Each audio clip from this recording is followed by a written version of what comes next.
başım aşağı kaldı. Pisik. Pisik. Gel seni çekeyim. Gel kuzum. Kıbrıs'ın kedileri bunlar. Oy. Oy yerim ben seni. Yerim.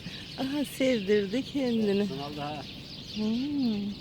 Oy kuzum benim. Ay. Gel buraya.